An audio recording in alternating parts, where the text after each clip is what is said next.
Psipolis is built in a circular shape with wealthier districts closer to the center of the city, with the patriarch's palace in the center of it all. The harbor and the docks are to the west.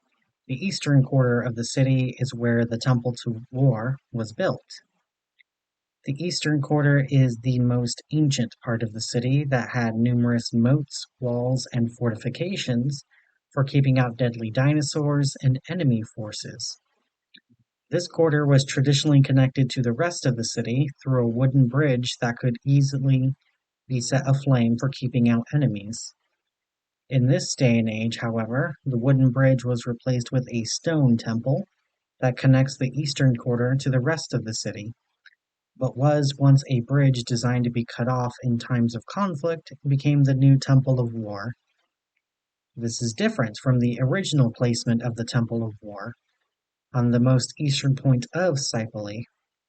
The original temple was the only entrance into the palisades of Psipolis, a place where blacksmiths, soldiers, and inventors were all revered as much as the priests themselves.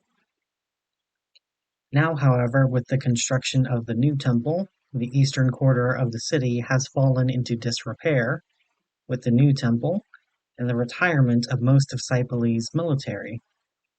Still, the fortifications and moats are still there, and where much of the city's homeless population now lives, in not being able to afford actual homes within Psipolis.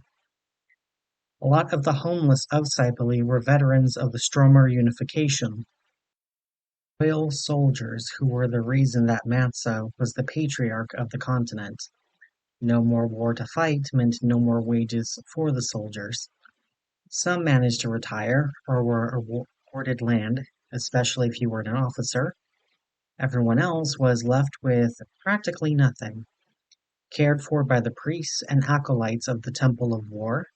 So they congregated in the eastern quarter, even as the old temple was abandoned and the new temple was opened. And it is here in the eastern quarter that Adansi looks for her new acquaintance, the Stromerian god of war.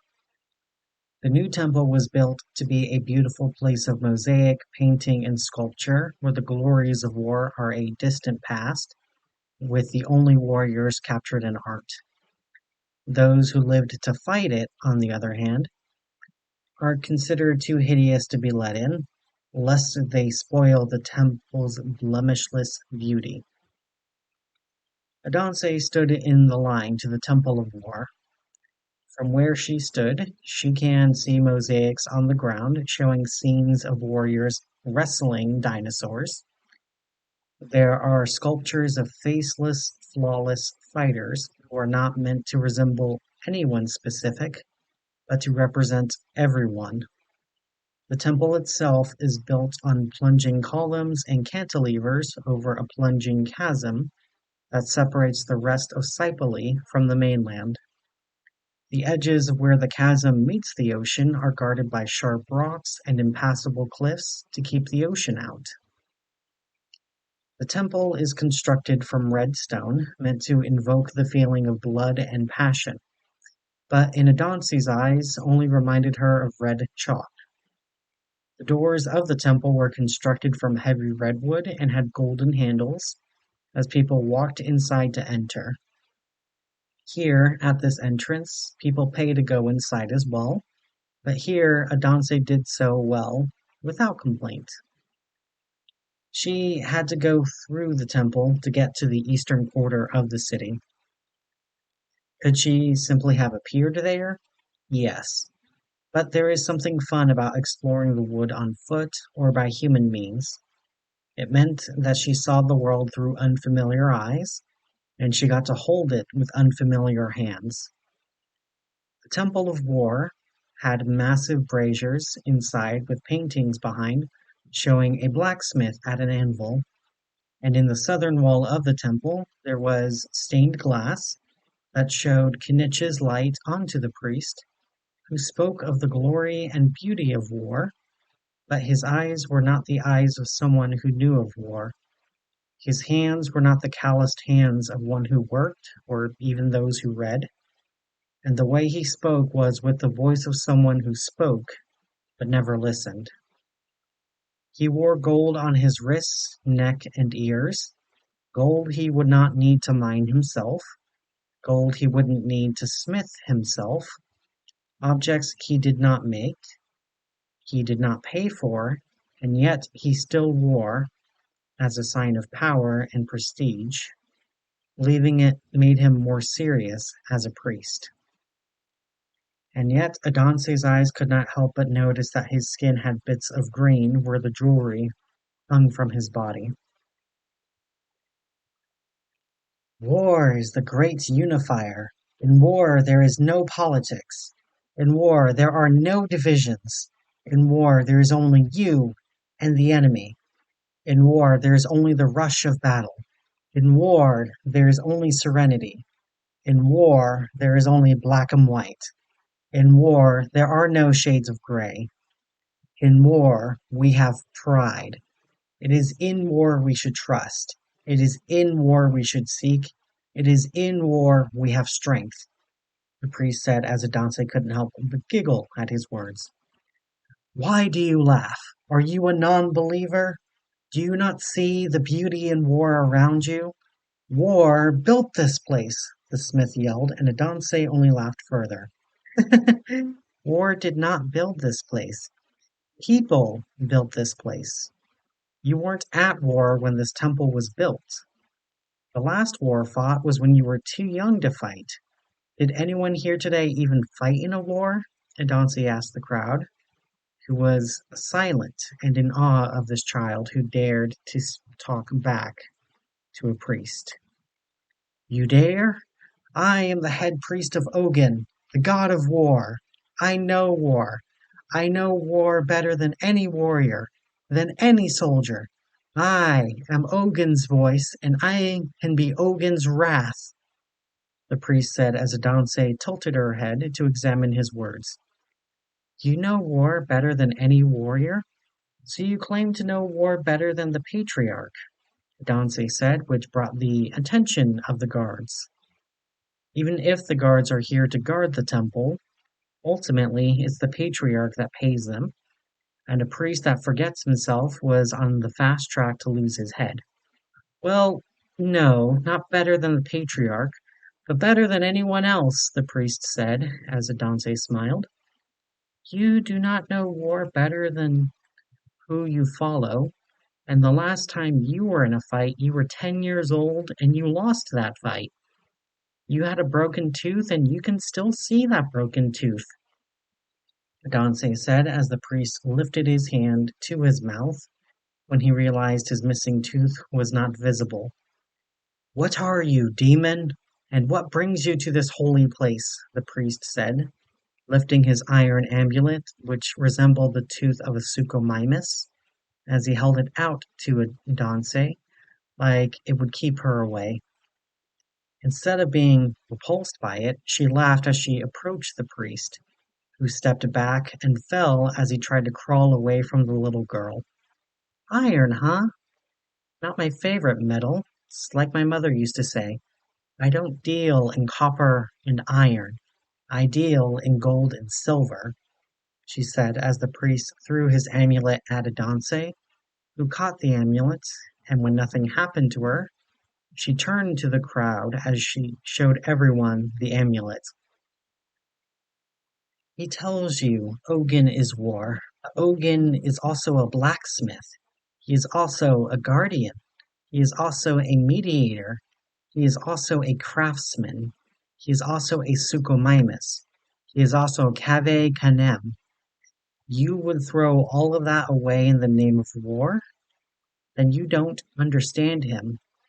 Would you starve the rest of your children to feed one? Adansi asked the crowd, who shook their heads.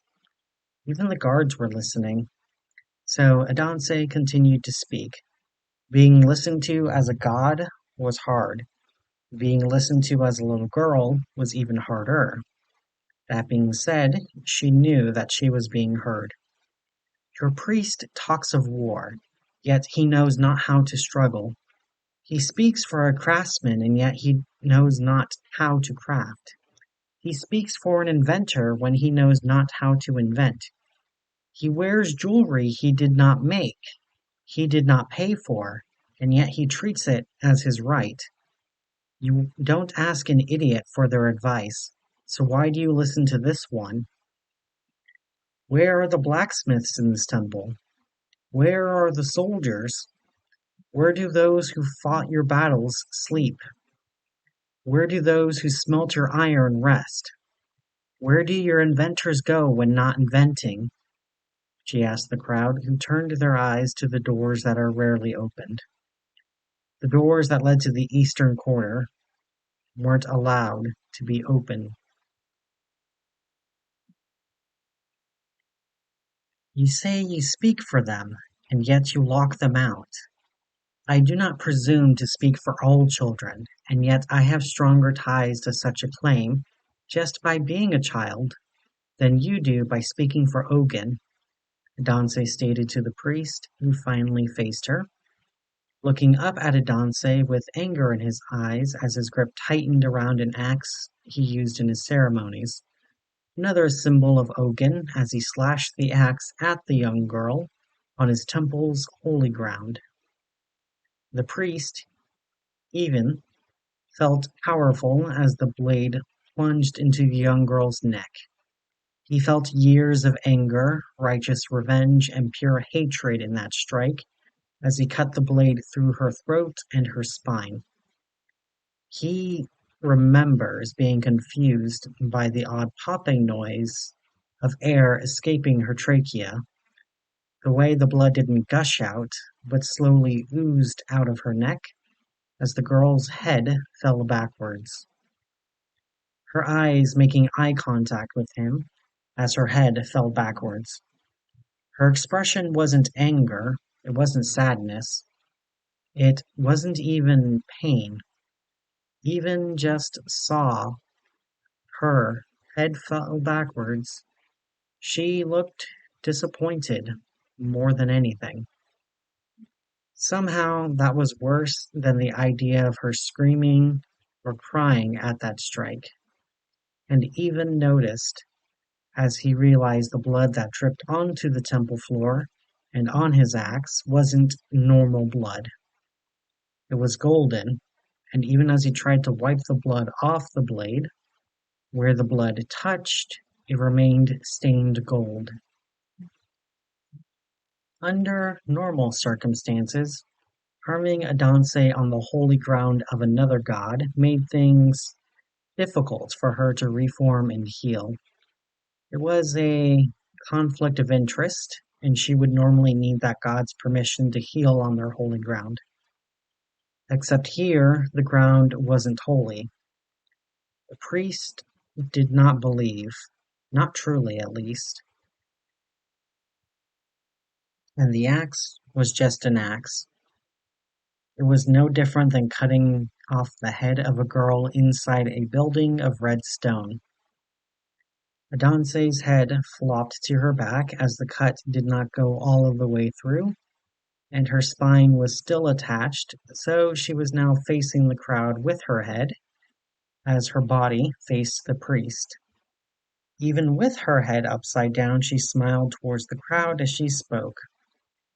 Well, I don't think that's a very effective way of getting ahead in life. What do you think? She asked as the crowd screamed, and Adansi grabbed her head and placed it back where it belonged. The priest, in shock, dropped the formerly iron axe, now golden, and fell to his knees and laid his head down forward to the ground as he began to pray to Adansi. I don't recognize you, and I certainly won't take your prayers. I have no interest in someone who only sees to believe. Those who follow me believe to see, and they don't need to believe in me to believe me. So I hope everyone here has learned a lesson here today, Adansi said to the crowd as the ex-priest's words went silent. Not because he stopped trying to pray, but because when he tried to pray to a god he did not know the name of, the words did not leave his mouth. Echoing in his head which is far more maddening than saying empty words to echo around you. He even chose the role of a priest because it was an easy job. He was good with his words. He could say the prayers and he could make people believe him. But now here he was looking upon a God who showed him not only were the gods real, but walked amongst humanity, and he was not able to say a single word. Half-remembered prayers and tributes occurred in his head, but nothing escaped his lips as he tried to worship this strange girl. She was a goddess, and she just left him behind on her mysterious journey as everyone watched her, too scared to approach her. Adansi walked towards the doors on the eastern wall. Each step she took left golden, bloody footprints behind her, turning where she stepped into gold as she finally made it to the distant red wood doors. Doors built to stop tyrannical lizards, super crocodiles, and all beasts of the world. They opened before Adansi without her having to touch them, not because of any power she possessed, just from the amount of respect she commanded from the door. On the eastern side of the temple, it looked very different from the western side. There were no guards, and the doors had no way of being opened from the outside. The heavy wood was covered in iron plates, like they were prepared for siege. And then on the walls of the temple, there was graffiti written in both paint and mud. It was written in a few different scripts and in a few different Primevalian languages, but the message was essentially the same. Abandoned by Patriarch. There were a few different verb tenses, some called the Patriarch, and some were a lot more gross, but the message was the same. Abandoned by the Patriarch. The leader who was meant to represent all of the four kingdoms of the continent of Stromer had left them all here, outside of the city now. By moving the Temple of War from the most eastern point of the city to where it was now, the Patriarch was declaring the eastern quarter of the city outside of Psipolis. The fortifications of this part of the city were old, but still solid and quite impressive. From where she stood, she could see the true edge of the eastern quarter. Massive palisade walls built to hold out titanic beasts of primeval. The Temple of War was the only gate in and out of the eastern quarter to the wilds of Stromer.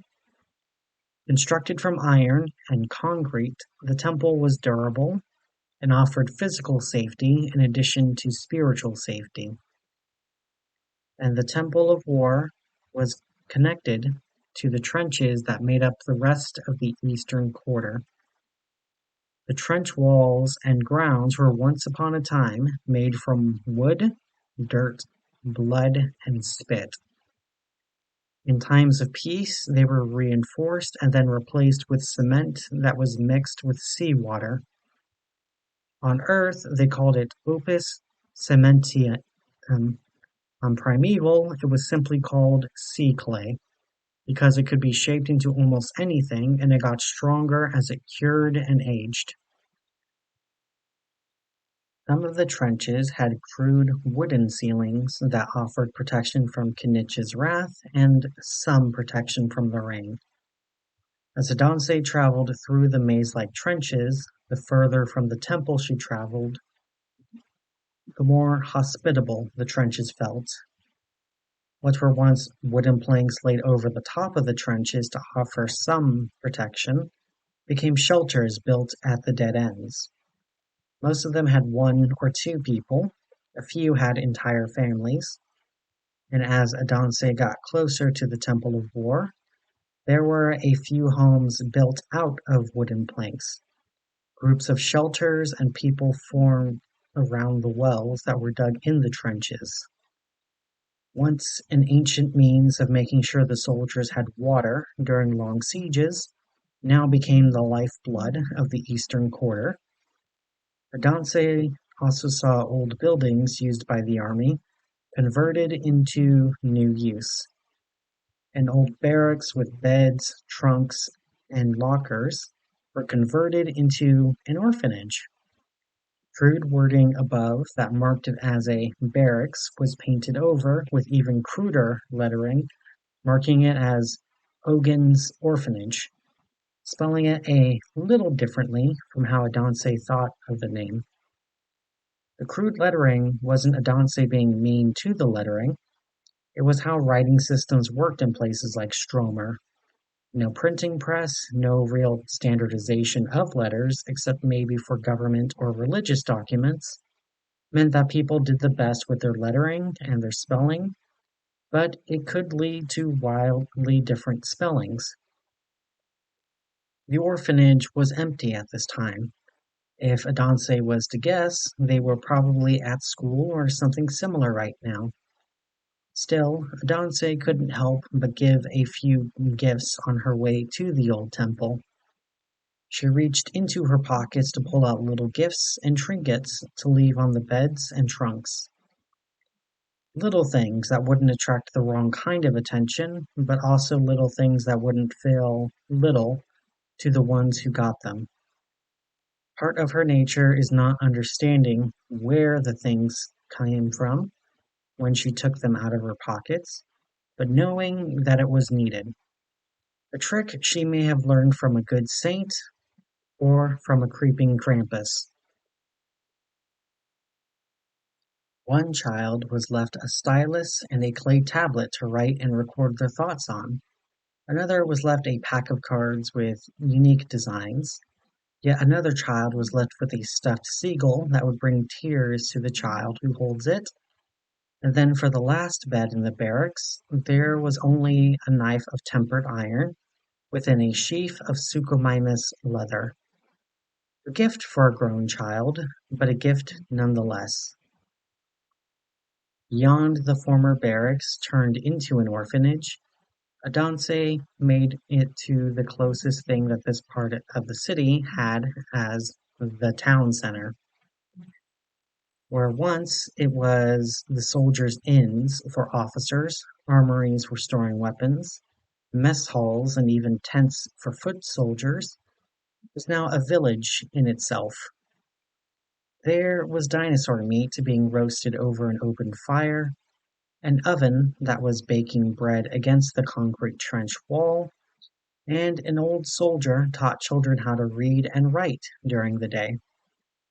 Adanse passed by without anyone noticing, not because they didn't see her, but because they had enough to worry about without worrying about a stranger in their midst.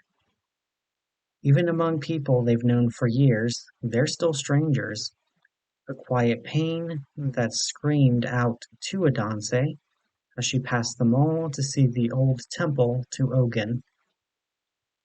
The temple was barely more than a pair of gates with a forge on the side that an old blacksmith with a single eye worked on.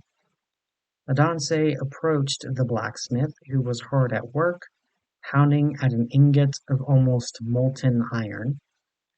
One of the blacksmith's legs was missing from below the knee and replaced by a metallic prosthetic, and as the blacksmith lifted his head to make eye contact with Adanse, she could see that he had numerous scars on his face, especially around his missing eye. At his side he had an iron axe that was well cared for, sharpened and oiled, and even though it was old, it was still a well-loved tool. At his feet, curled up like a dog at rest, was a juvenile Suchomimus. Usually they were over 3 meters tall, and even one curled up for a nap would be taller than the blacksmith at his work. Thankfully, the juvenile was much smaller than it would be fully grown. Still, Adanse recognized him, even if she never saw him before. The way everyone else was aware of him being there and gave him space, but none looked directly at him, all scared to approach war while he was at work. What is war to a young girl, though? Adansi approached the old veteran as she stared at the ingot slowly being hammered, and she asked the god of blacksmiths, war, and inventing, "What are you making?" She asked Ogunn, who barely glanced her way with his remaining eye, as he continued to shape the metal. After a few hits of the hammer, he no longer bothered to shape the metal with his hammer, as he grabbed the molten metal with his hands, as he shaped it like it was made of clay. The iron was shaped into a handle and a mechanism for pumping water from the well. They needed a new part for the well, Ogunn said as he kept sculpting the iron into shape. As Adansi nodded and she glanced towards the old Temple of War. The fire burning in the brazier was low, even as the people attending the fire added redwood to the flames. The fire burned low and cold, barely visible. Still, people tried to keep the flames lit while Ogunn tended to the forge. "So, why are you out here instead of in the new temple? The priest is kinda an idiot, but he does sincerely believe in you," Adansi asked the god of war, who sighed as he turned to face her. His visible eye was misty from being full of tears, and his covered eye leaked blood that dripped down even past his eye patch. "Even if I'm welcome, everyone else here isn't. Pretty much everyone here is either a veteran of the Patriarch's Unification War or a family member of someone who fought. Once young hopefuls were raised on stories of glory, promises of power and fame. Village to village, town to town, they were recruited to fight and they didn't realize what the price they were paying." Ogunn's eyes go even mistier, and his look is far away, the eyes of someone who was looking into the deep past. "Many soldiers died, never returning home, not even a letter to inform their family what happened. They don't know if their family member died, ran away, was captured, or worse. Those who survived and went home found that home was no longer home anymore. Either it was unfamiliar, even with nothing changed, or war came to the village while the soldiers were gone. There were so many different villages simply burned to the ground in those skirmishes that left many veterans with no homes left. So they went to the only place that they could, Sipoli. For a while they found sanctuary in my temple, but when the patriarch commissioned the new temple, he put his son, Val, in charge of the temple and over how to assist the veterans. Sure, Val helped a few, those that made him look good, the officers who had land and gold. Everyone else was left behind in the eastern quarter. Could I simply take my axe to the new temple and break it down? Yes. Could I lead an army and take Sipoli if I wanted to? Absolutely. Doing so would not make things easier for everyone in the eastern quarter. Burning down their new home so they can move in isn't how I want to fight, Ogunn said as Adansi nodded and she asked, "Didn't you once clear the path so that others like you could enter primeval with your axe?" Adansi asked, and Ogunn smiled as he drifted back even further in his memories, back to the time of Ash, back when he was still a mortal man, one who became a hero to a world. "I did, once. However, little Marquess, it is one thing to clear the path to a new world. It is another to burn a bridge to enter it. War is a horror, one that should be avoided except when the alternative is far more horrific. I am just as much a mediator as I am a warbringer. I am just as much an inventor as I am a destroyer." Right now my people need an inventor and a craftsman, far more than they need a general or a warrior, Ogunn said as he turned back to his work, carefully carving his maker's mark into the iron. Your people need a hero, and I am glad to see one among them. But I do have a plan to bring both you and all of your people into Sipoli, one that should result in no deaths, no bridges burning, and hopefully no suffering, Dante told the elderly god of iron, who kept his eye on the iron while he listened. As Adansi explained her plan to the god of war, mediation, iron, and technology, he continued to listen, and when she finished, the iron was pooled and was no longer glowing, and Ogunn was intrigued. A risky plan. So you believe it won't work? I did not say that. If it was anyone else except you, I would say it was too mad to work.